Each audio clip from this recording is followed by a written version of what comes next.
uma vez por ano, né? Mais 10 anos. Mas uma alegria muito grande estar aqui. E meus parabéns a vocês, aos membros da igreja, a Cristo, o fundador desta igreja, toda honra e toda glória, todo louvor. É muito interessante, Jesus disse quando estava subindo para o céu: estou convosco todos os dias, até a consumação dos séculos. O Senhor está aqui nesta noite. Ele esteve no culto de inauguração. Ele tem estado em cada reunião realizada aqui. Aleluia. O Senhor está aqui nesta noite, se alegrando conosco na comemoração de um ano de existência dessa igreja. Que o Senhor vos abençoe de maneiras que muitos anos os irmãos estejam aqui. Amém. Comunicando o Evangelho de Jesus Cristo. Vamos abrir nossa Bíblia em Atos dos Apóstolos, capítulo 2.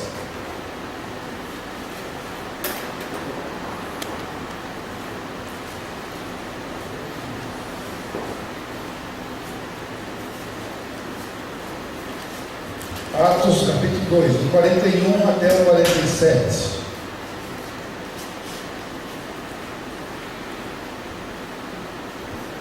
Se a sua versão for diferente da minha, eu aconselho você fechar sua Bíblia e só ouvir. Se for igual, você pode acompanhar.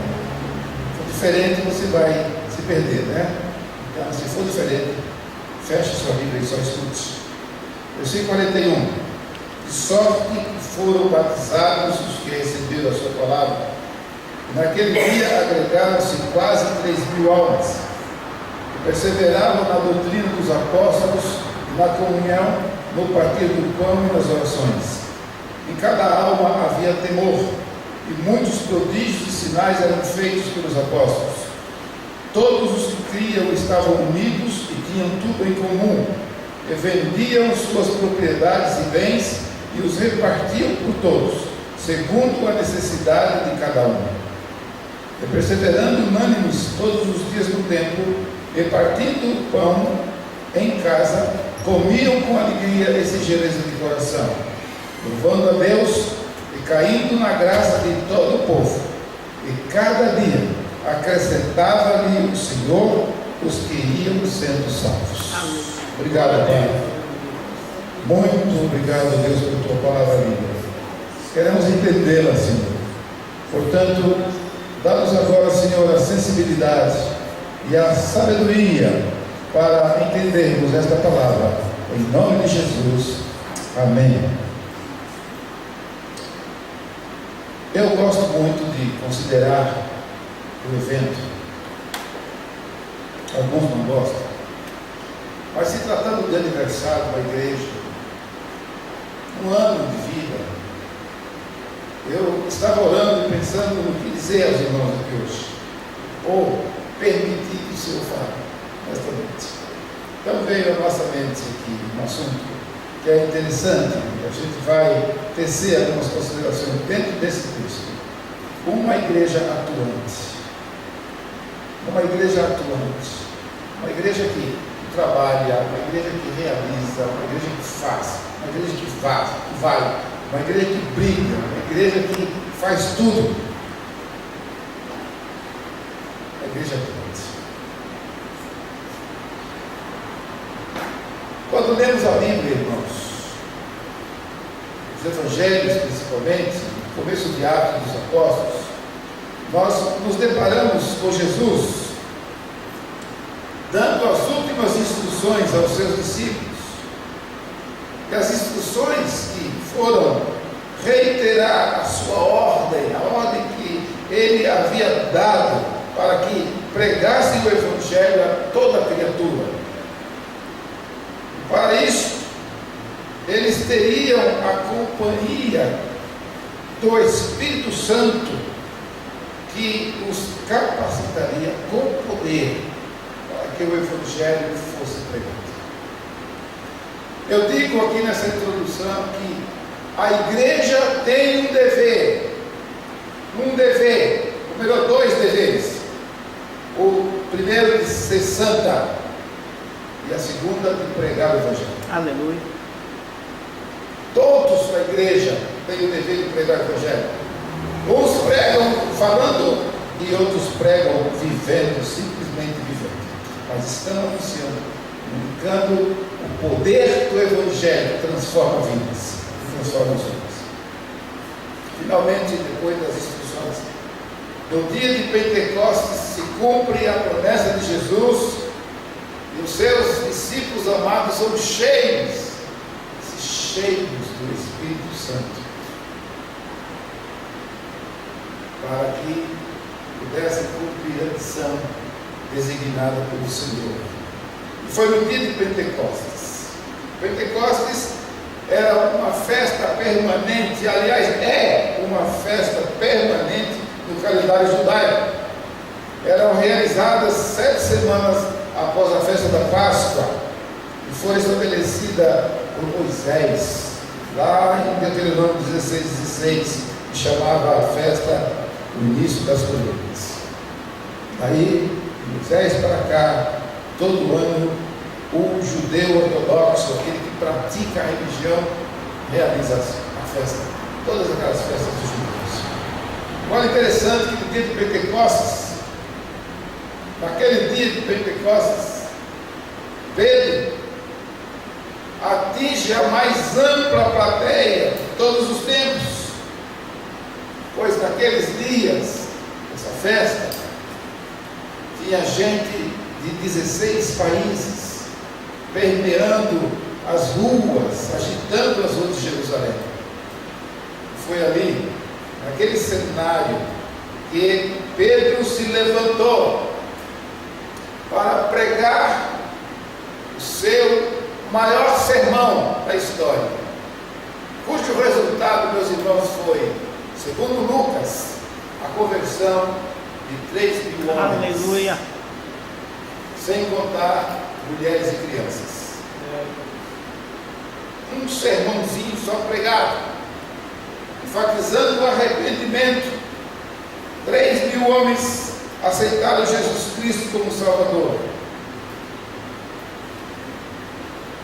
Forma-se então em Jerusalém a primeira comunidade cristã evangélica.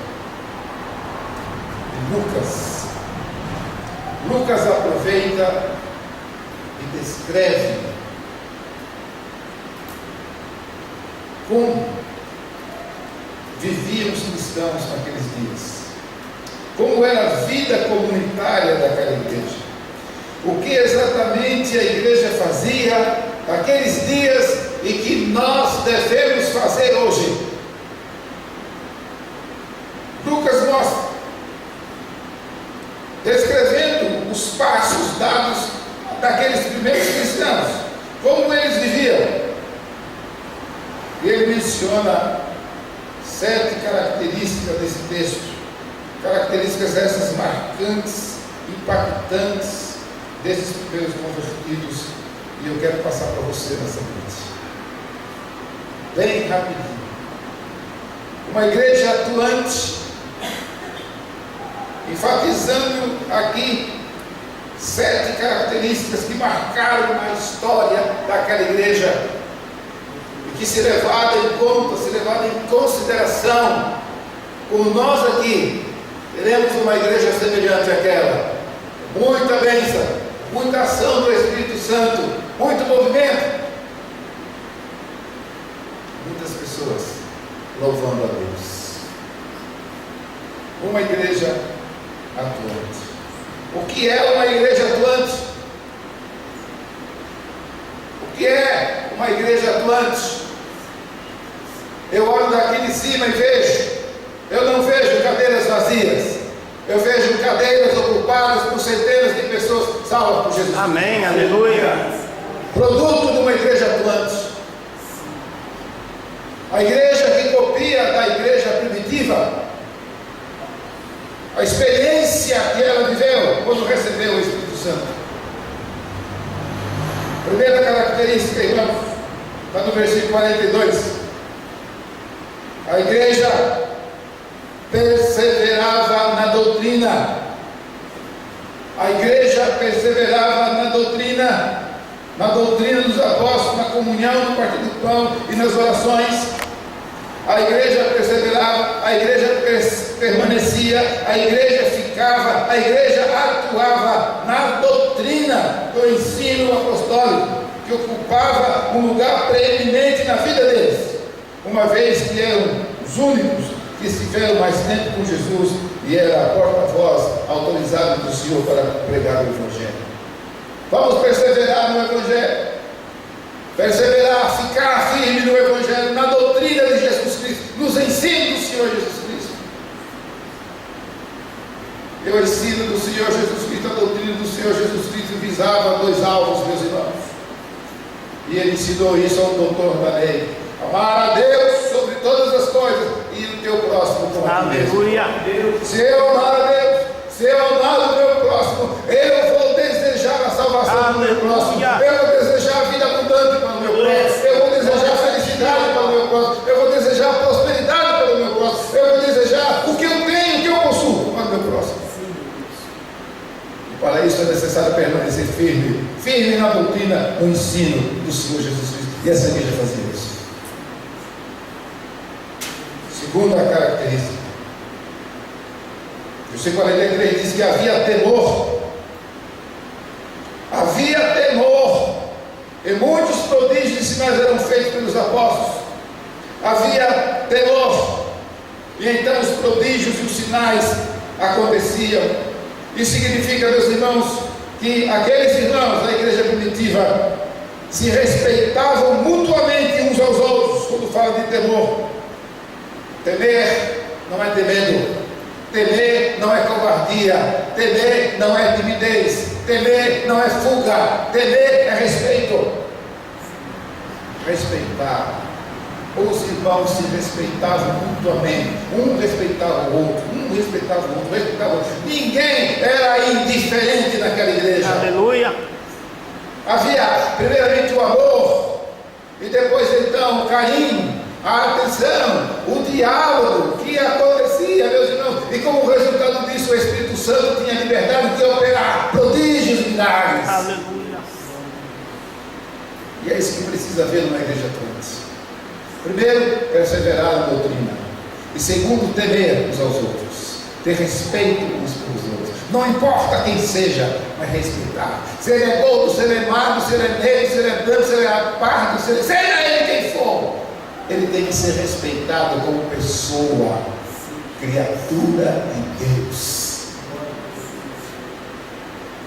Coisa maravilhosa termos essa igreja de Jerusalém, essa igreja atuante, aonde há temor, a liberdade e a operação do Espírito Santo.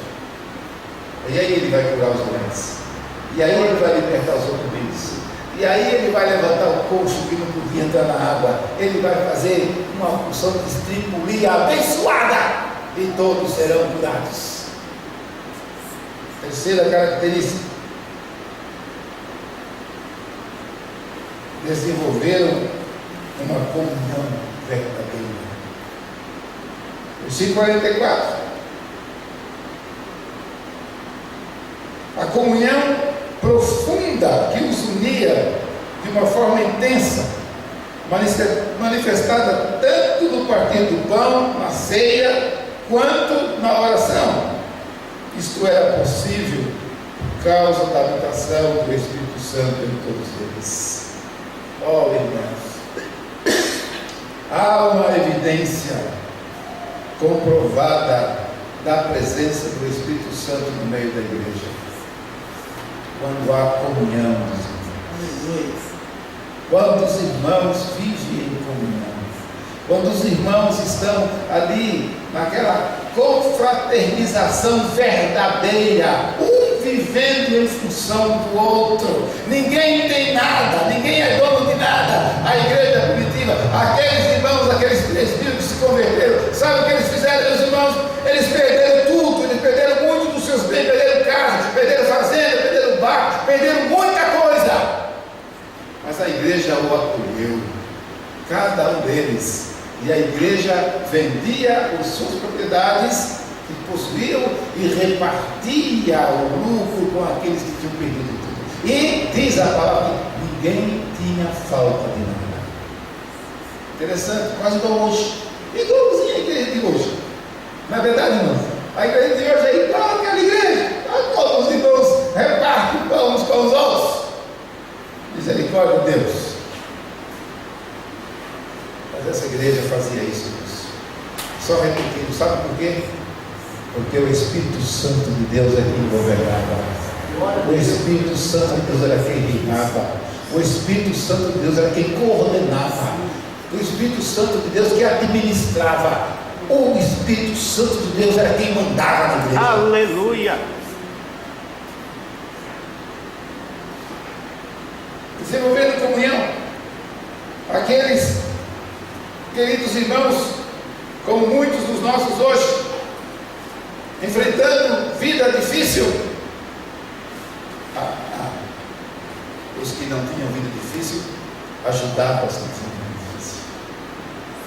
A comunhão era isso. A comunhão, tudo é comum. Tudo é comum. O que é meu é seu, e o que é seu é meu, o que é nosso é nosso. Hoje eu não pude vir para o almoço aqui. Eu vinha, não pude. Mas eu sei que na hora do almoço aqui, eu não estava querendo pegar o prato todo. Essa é a comunhão. Essa é a comunhão verdadeira dos irmãos. Olha, irmãos. Quarta característica dessa igreja atuante.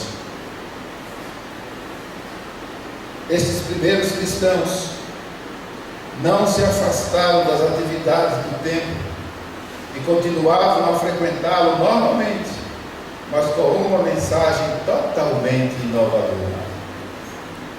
No templo, todos os dias. No templo, todos os dias. No templo, todos os dias.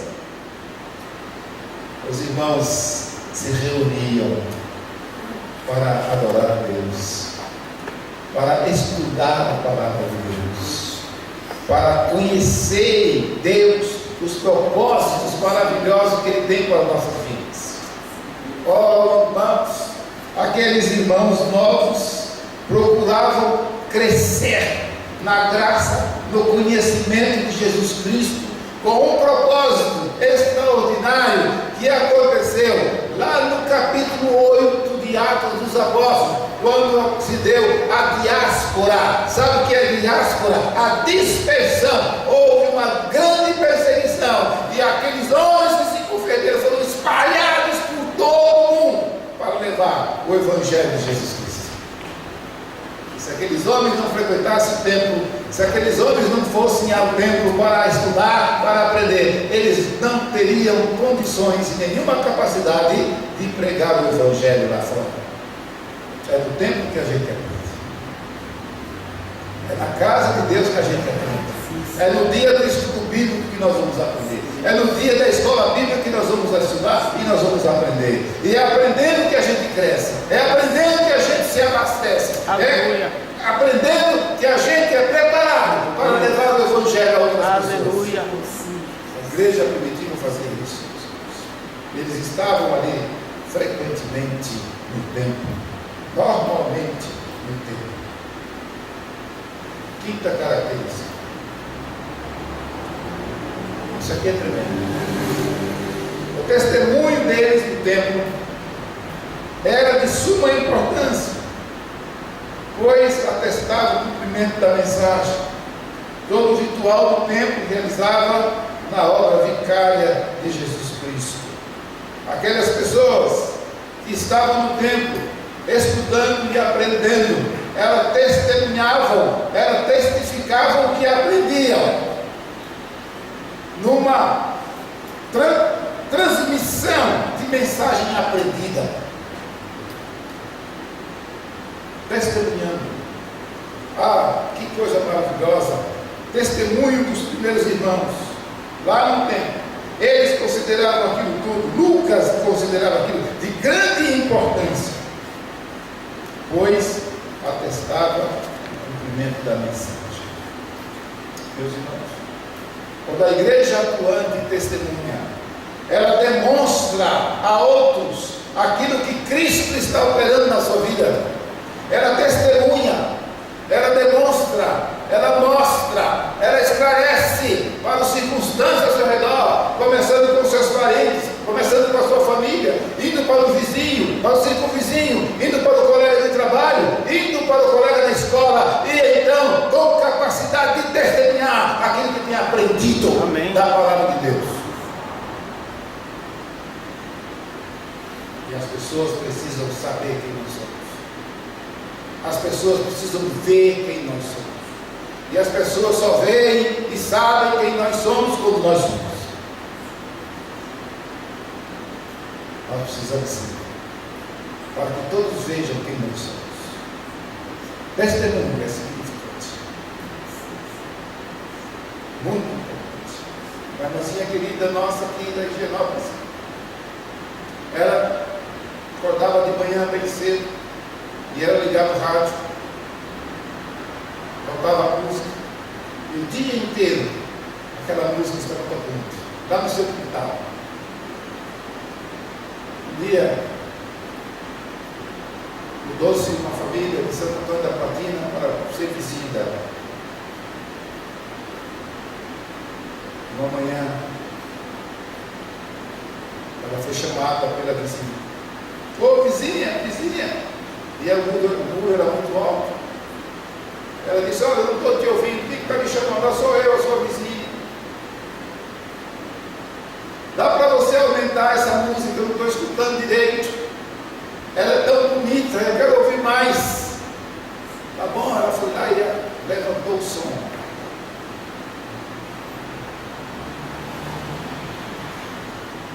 Uma hora depois, tocou a campainha. Ela vizinha disse: olha, eu estou mudando para cá, em Santo Antônio da Platina. Eu estou com um problema na minha família. E essas músicas que você toca são tão importantes. Eu quero essas músicas para mim. Tá bom? Eu posso lhe dar essas músicas. Mas antes de lhe dar as músicas, eu quero lhe dar o melhor. Algo que vai resolver o seu problema. Mas você tem. Eu penso que ela pensou que fosse uma água mágica da Bahia. Ela disse: eu tenho Jesus Cristo por você. E aquela mulher aceitou Jesus. Aceitou Jesus. Entregou a sua vida a Jesus. Foi tão rápido. Foi um testemunho brilhante daquela mulher. O testemunho de vida transformada. O testemunho de vida comprometida com o Senhor Jesus. O testemunho comprometido com a conquista de almas para o Senhor Jesus. Oh, meu Deus. Nosso testemunho, o testemunho da igreja atuante, deve ser algo como estrela que chama a atenção. A pessoa olha e vê algo diferente. Deus quer que essa igreja aqui, que está completando o primeiro ano, seja uma igreja atuante. Aleluia. Ele plantou essa igreja aqui. Não foi o pastor Joaquim, não foi o pastor Délio, não foi o pastor José Soares, não. Quem plantou essa igreja aqui foi o próprio Jesus. Aleluia. Aleluia. Ele plantou essa igreja aqui, meus irmãos, com um alvo determinado: ganhar muitas almas para ele. Só que ele não vai ganhar nenhuma se você não for dar testemunho. Sexta característica. O outro resultado foi a forma contagiante com que aqueles primeiros cristãos proclamavam e viviam sua mensagem das boas novas, de maneira que as pessoas foram atraídas e cativas por eles. O versículo diz, versículo 6, também perdeu, fechou. Diz assim: eles caíam na graça, a igreja caía na graça de todo o povo. Você sabe o que é graça? Sim. A igreja caía na graça. A igreja caía na simpatia. a igreja chamava a atenção do povo todo. Louvando, versículo 47, louvando a Deus e caindo na graça de todo o povo. Louvando a Deus e caindo na graça, na simpatia de todo o povo. Sabe o que isso significa, irmão?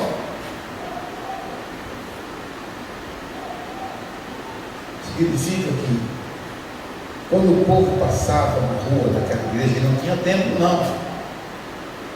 O povo via a maneira como aquela igreja vivia, naquilo que nós falamos, perseverando na doutrina, temendo uns aos outros, vivendo em comunhão, dando testemunho, indo ao templo, né? Sempre que tinha as reuniões, e os circunstantes que passavam viam aquilo e entravam no meio do povo para saber o que era aquilo, e então ali eles conheciam a Jesus Cristo e recebiam o Senhor Jesus como Salvador. Em São Paulo, eu vi São Paulo, e quando eu tinha 16 anos, eu fazia umas estripurias que vocês não imaginam. A rua direita em São Paulo, ali bem do lado da Praça Séria, eu passava ali 7h30 da manhã, que eu ia para o trabalho, de terno, de gravata, era chique. E de repente eu caía, e aquela multidão veio me socorrer. Daqui a pouco eu levantava, pegava o evangelho, todos eles estavam vivendo. Pensava que eu estava morto, e eu não estava vivo, falando de Jesus Cristo. Quando você cai, logo vem, ninguém te ajudar, mas já vem ver o que está acontecendo. O que tem acontecido? Curiosidades. Nós estamos fazendo coisas diferentes, chamando a atenção. O povo vê, o que está acontecendo? Ei, o que é isso? Aquele cara do nariz vermelho, o que é que está fazendo? Tem um cara lá com guipá aqui na cabeça, o que é aquilo? E o povo vai, né? O homem da cobra, já viu o homem da cobra aqui em Londrina? Faz tempo que ele não vem, né? Enchia de gente para ver o cara da cobra. Aquele que tem a roda cheia de faca. Ele enrola, que vai pular, não pula nada. Ele quer vender a pomada dele. Oh, irmãos. E a gente pode, como a igreja primitiva, nós temos que fazer alguma coisa para chamar a atenção do nosso povo que está indo para o inferno. Nós temos que criar alguma coisa diferente para chamar a atenção. Eu não sei o que é, mas é preciso perguntar ao Senhor: o que quer que eu faça, Senhor, para ganhar alma para o teu reino. Aleluia. Para terminar, sétima característica, que é o sétimo resultado, que eu considero que foi o rápido crescimento desse grupo inicial. Meus irmãos, Lucas deixa claro em Atos que esse crescimento vertiginoso é resultado não do trabalho da igreja, não é da igreja não, presta atenção aqui, não é da igreja não, mas do Espírito Santo. E não apenas mérito da religiosidade, ação social dos crentes. É o Espírito Santo que está transformando a vida das pessoas na medida em que elas são confrontadas com a mensagem falada de vida da comunidade cristã. Ainda hoje, é apaixonante ler esses primeiros relatos sobre o início da igreja cristã, e ao mesmo tempo é tão triste percebermos que vivemos cada dia mais distante daquela realidade e precisamos retomar aquela realidade da igreja do ano. Nós precisamos, irmãos, hoje aqui, neste aniversário do primeiro ano da igreja, retomar o compromisso de viver esses sete meses aqui, determinado por Lucas em Atos capítulo 2. Se nós queremos ver o reino de Deus crescer, nós temos que fazer isso. Nós temos que fazer isso. Isso e isso. Terminando, fechou aqui. A minha Bíblia está revoltada comigo aqui hoje. Não está parando.